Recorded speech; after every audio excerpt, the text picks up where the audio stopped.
हम लोग राष्ट्रीय आंदोलन की जो प्रश्नोत्तरी कर रहे हैं उसमें आज समाचार पत्रों से संबंधित कुछ प्रश्नों की बात करेंगे। यह टॉपिक बड़ा ही महत्वपूर्ण है, बार बार प्रश्न इस टॉपिक से पूछे जाते हैं।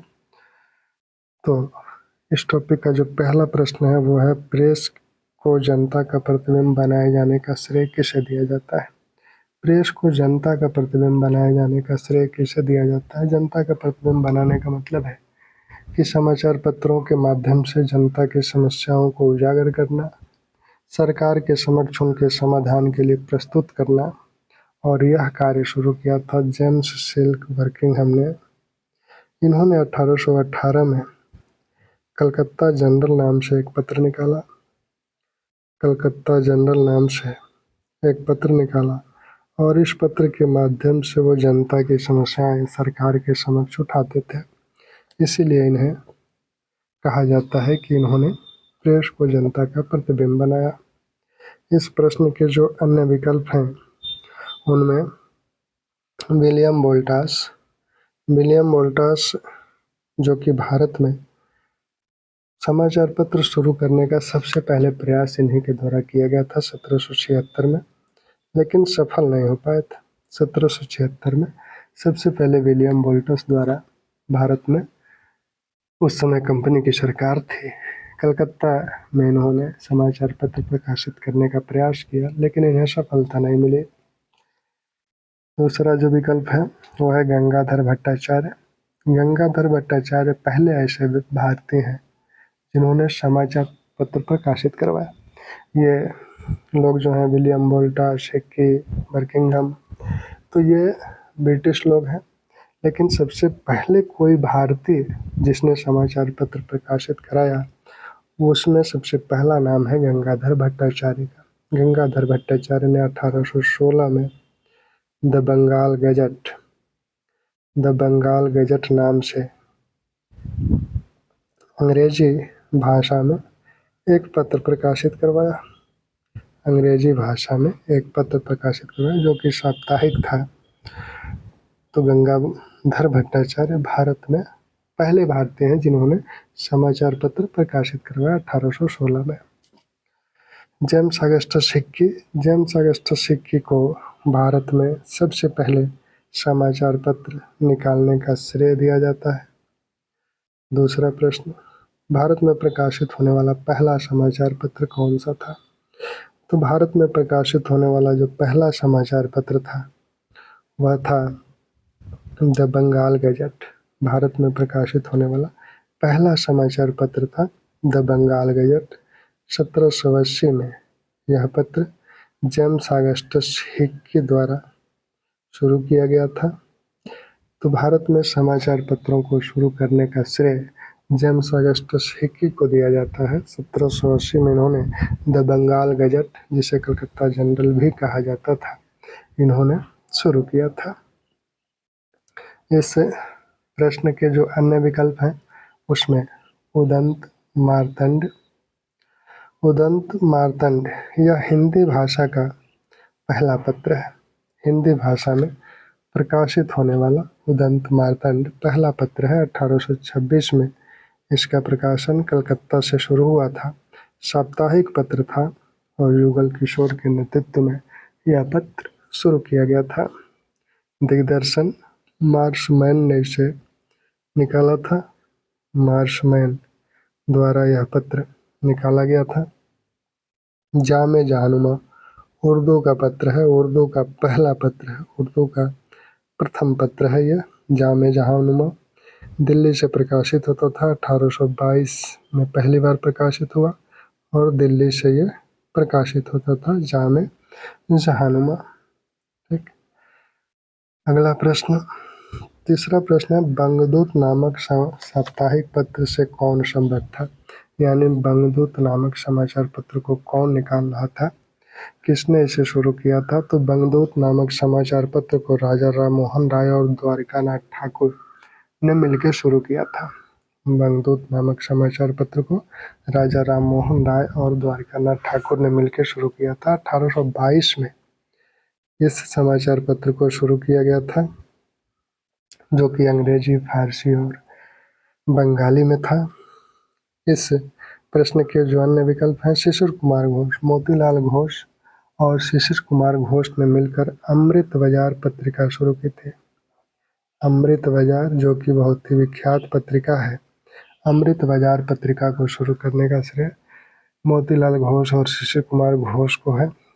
देवेंद्रनाथ टैगोर ने राष्ट्रीय पेपर नाम से एक पत्र शुरू किया था। देवेंद्रनाथ टैगोर ने राष्ट्रीय पेपर नाम से एक पत्र शुरू किया था। गोपाल गणेश सागरकर, इन्होंने 1888 में सुधारक नामक एक पत्र शुरू किया था। 1888 में इन्होंने सुधारक नामक एक पत्र शुरू किया था। सुधारक, ठीक। अगला प्रश्न है, संध्या नामक क्रांतिकारी पत्र का प्रकाशन कब शुरू हुआ था? संध्या नामक क्रांतिकारी पत्र बंगाल से प्रकाशित हुआ था। 1906 में इसका प्रकाशन हुआ। सबसे पहले 1906 में इसका प्रकाशन हुआ और इसके प्रकाशन से जुड़े हैं ब्रह्म बांधव उपाध्याय, ब्रह्म बांधव उपाध्याय ने इसे शुरू किया था। ब्रह्म बांधव उपाध्याय ने इसे शुरू किया था। उसी समय एक और 1906 में ही कलकत्ता से ही एक और क्रांतिकारी पत्र शुरू किया गया था, जिसे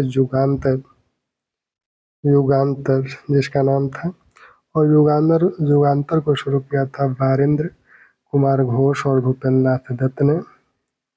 तो इससे जुड़े हैं वारेंद्र घोष और भूपेंद्र नाथ, इससे युगांतर से जुड़े हुए थे, जो कि 1906 में ही शुरू किया गया था। अगला प्रश्न है, निम्नलिखित में से कौन सुमेलित नहीं है? फ्री हिंदुस्तान पत्र है, पत्र के आगे जिसने इन पत्रों को निकाला था उनके नाम दिए हुए हैं। तो इसमें फ्री हिंदुस्तान है, द तलवार, वंदे मातरम, लीडर। फ्री हिंदुस्तान जिसे तारकनाथ दास ने शुरू किया था, ये बिल्कुल सही है। द तलवार वीरेंद्रनाथ चट्टोपाध्याय का पत्र है। वंदे मातरम जिसे मैडम कामा ने जिसे शुरू किया था, लीडर, यही विकल्प गलत है। लीडर को शुरू किया था मालवीय जी ने। लीडर को मालवीय जी द्वारा, मदन मोहन मालवीय द्वारा शुरू किया गया था। लीडर नामक पत्र को शुरू किया था मदन मोहन मालवीय ने। और ये जो फिरोज शाह मेहता हैं, इनके पत्र का नाम है the Bombay Chronicle, the Bombay Chronicle, ठीक। अब अगला प्रश्न, केसरी जो कि 1881 में तिलक के नेतृत्व में शुरू किया गया था, किस भाषा का पत्र था? तो केसरी को तिलक ने मराठी में शुरू किया था। तिलक के जो दो पत्र हैं, केसरी और मराठा, तो उन्होंने केसरी को मराठी में शुरू किया और मराठा को अंग्रेजी में शुरू किया था, किया गया था। राजा राम मोहन राय का पत्र मिरातुल अखबार किस अधिनियम के कारण बंद हो गया था? मिरातुल अखबार किस अधिनियम के कारण बंद हो गया था? तो राजा राम मोहन राय का फारसी का ये पत्र है मिरातुल अखबार, जो कि लाइसेंसिंग अधिनियम 1823, जो कि एडम्स के समय इस अधिनियम को शुरू किया गया था। लाइसेंसिंग अधिनियम 1823, एडम्स उस समय गवर्नर जनरल था, तो उसने इसे शुरू किया था और इसी अधिनियम के तहत राजा राम मोहन राय का जो पत्र है वह बंद करना पड़ा था, क्योंकि लाइसेंस था नहीं, तो इसलिए उस पत्र को बंद करना पड़ा था,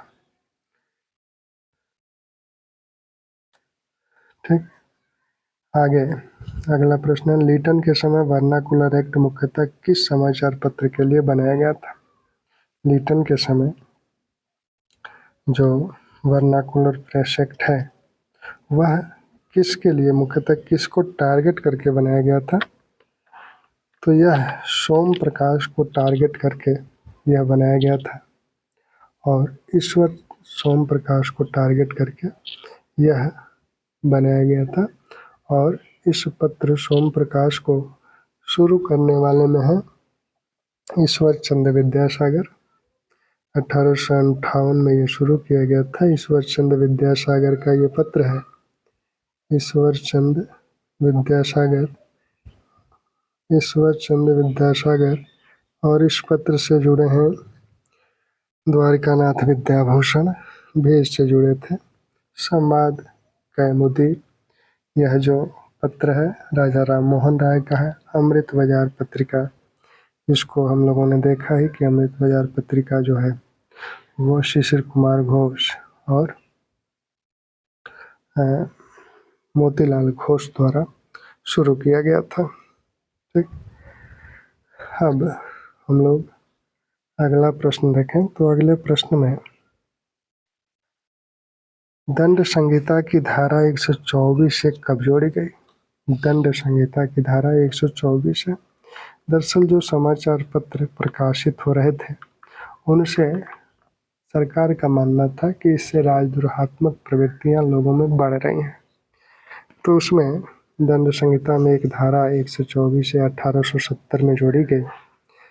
यह धारा यह थी कि किसी व्यक्ति द्वारा कानूनी तौर पर स्थापित सरकार के प्रति मौखिक, लिखित या सांकेतिक दृश्यों के रूप में घृणा या उत्तेजना फैलाई जाए तो उन व्यक्तियों को दंडित करने का प्रावधान इस धारा के तहत किया गया था। ऐसे ही आगे चलकर 1898 में 153 ए नामक एक धारा जोड़ी गई। यह धारा भी प्रेस पर प्रतिबंध, प्रेस पर अंकुश लगाने से संबंधित ही थी। दंड संहिता में यह धारा 1898 में 153 जोड़ी गई। 124 से 1870 में जोड़ी गई थी जब बहावी विद्रोह हो रहे थे। अगला प्रश्न जो है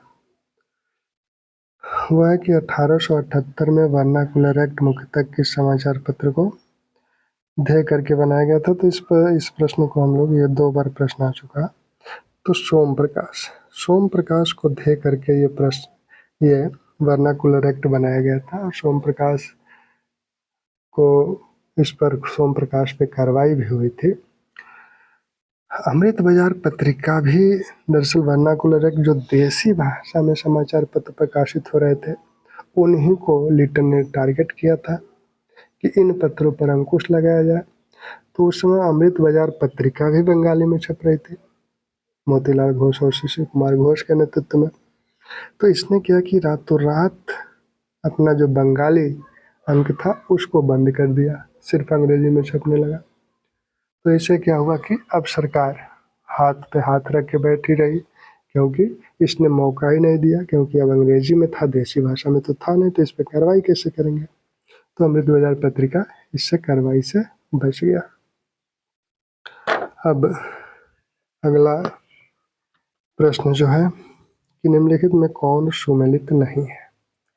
अब निम्नलिखित में कौन सुमेलित नहीं है, इसमें कुछ रचनाओं के नाम दिए गए हैं, उनके आगे रचनाकार के नाम हैं।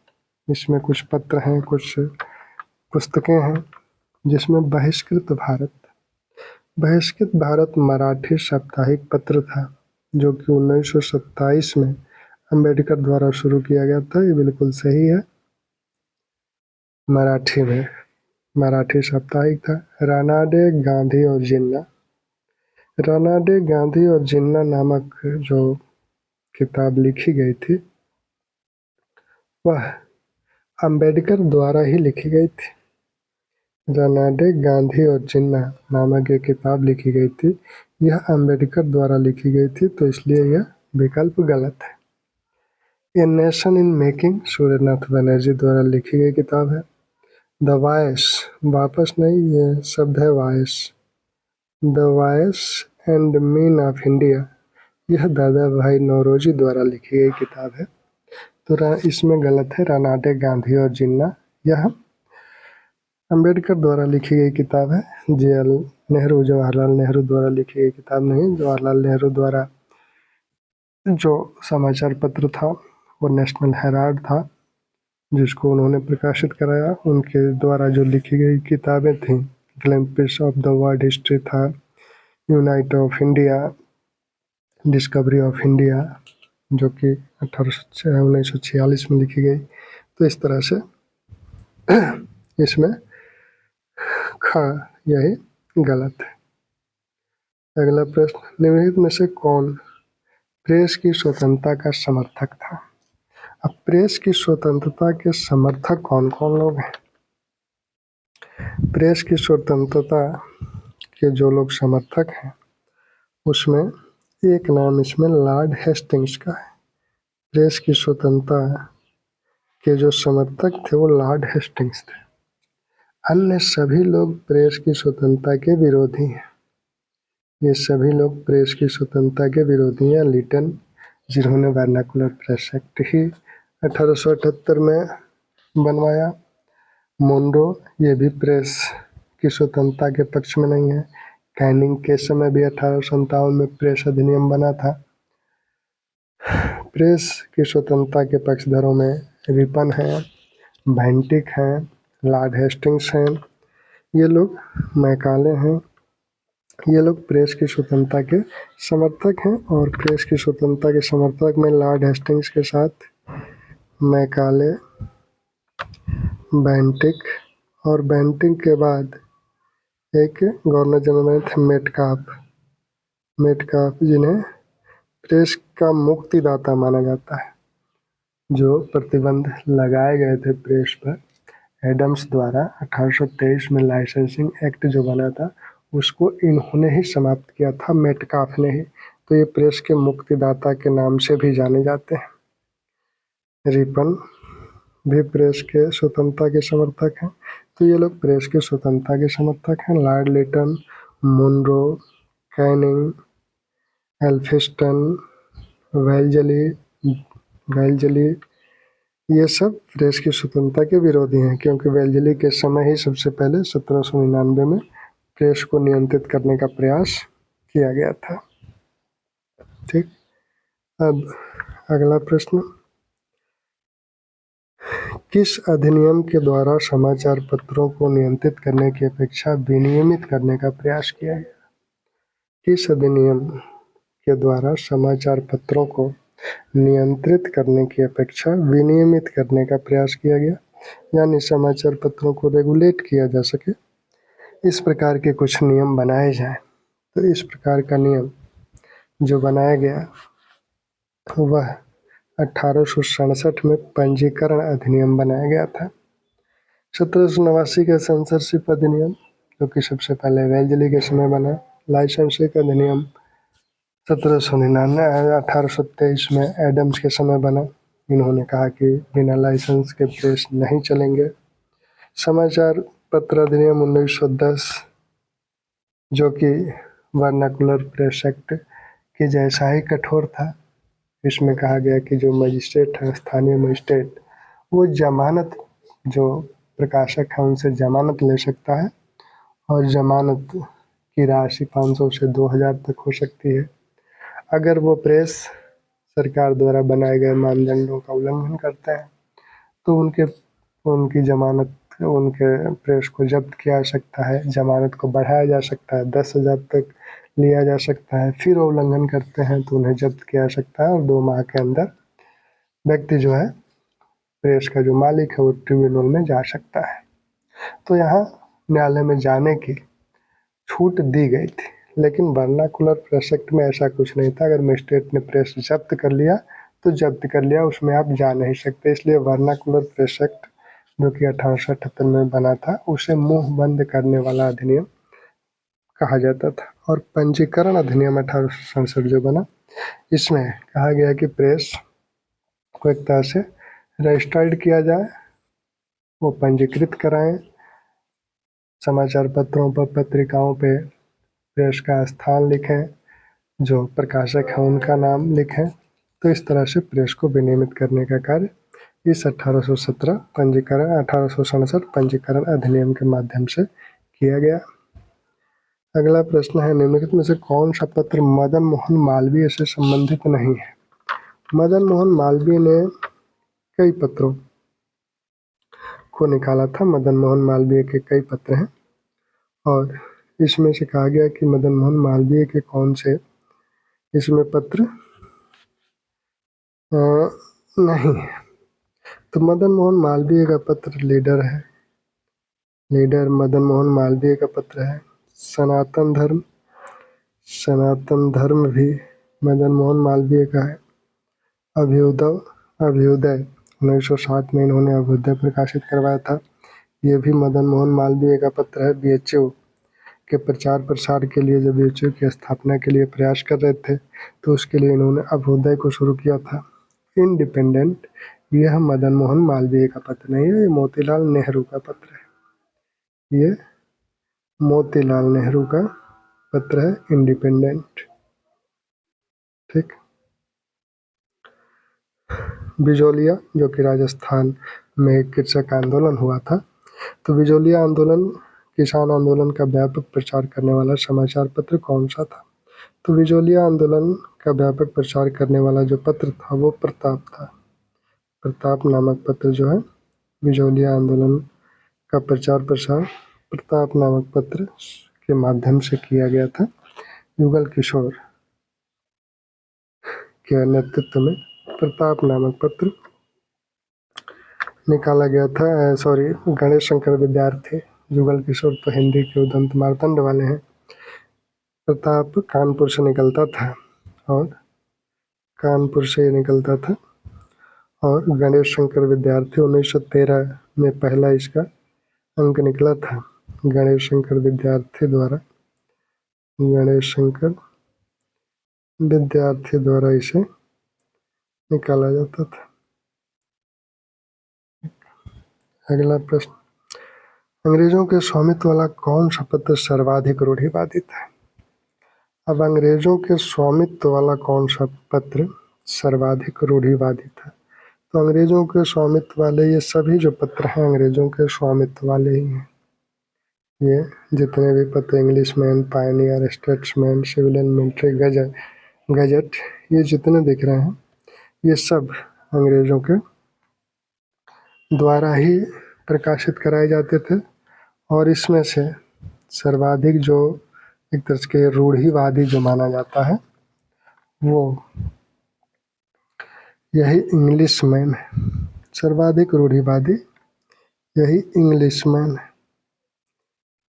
तटस्थ भूमिका निभाता था स्टेट्समैन, तटस्थ भूमिका निभाता था स्टेट्समैन। सर्वाधिक रूढ़िवादी इंग्लिशमैन है और पायनियर भी सरकार का समर्थक है, पायनियर भी सरकार का समर्थक है। और सिविल एंड मिलिट्री गजट जो कि शुरू किया गया था लाहौर से, Civil and Military Gazette Lahore से शुरू किया गया था। स्टेट्समैन कलकत्ता से शुरू किया गया था। इंग्लिशमैन कलकत्ता से, स्टेट्समैन दोनों कलकत्ता से शुरू किए गए थे। और पायनियर जो है ये इलाहाबाद से निकलता था, पायनियर जो है ये इलाहाबाद से निकलता था। ठीक।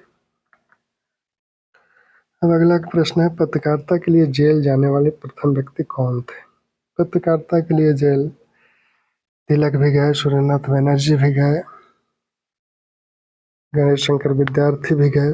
तो इसमें सबसे पहले 1883 में सुरेंद्रनाथ बनर्जी ने अपने पत्र बंगाली में एक कलकत्ता उच्च न्यायालय के न्यायाधीश मॉरिस के एक निर्णय की आलोचना की थी, इसलिए उन्हें न्यायिक अवमानना के तहत जेल जाना पड़ा था।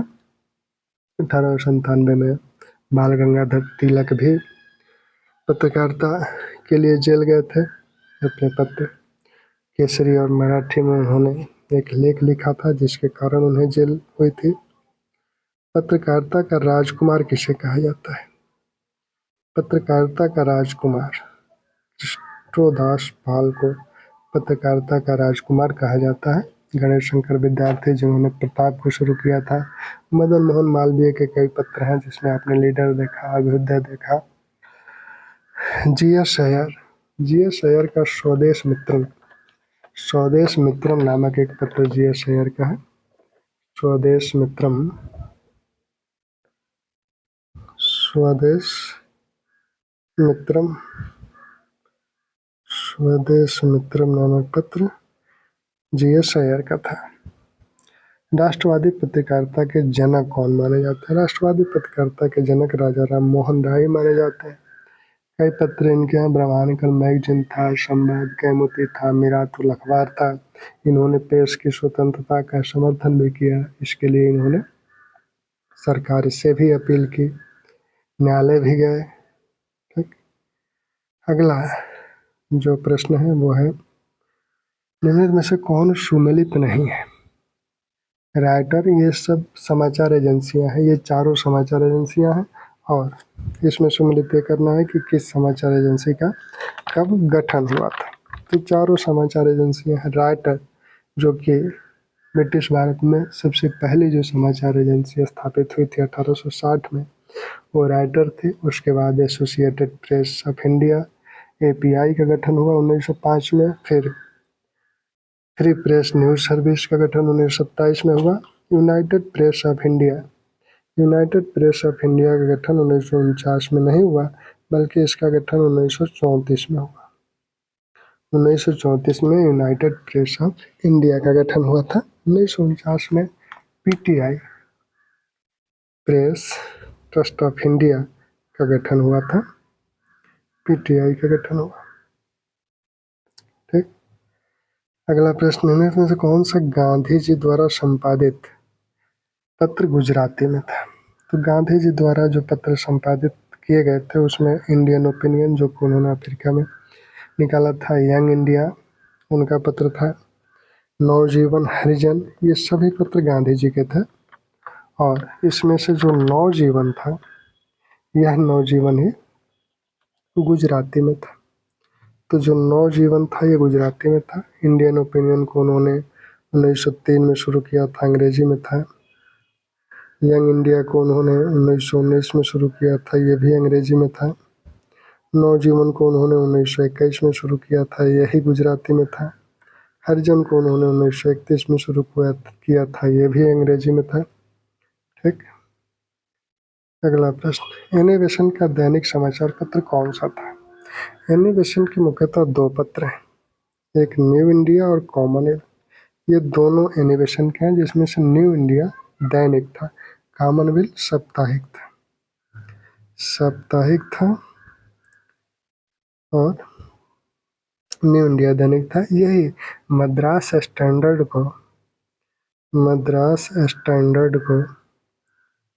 स्टैंडर्ड को जब एनी बेसेंट ने खरीदा था 1914 में, तो उसी को उन्होंने नया नाम दिया था कॉमनवेल्थ।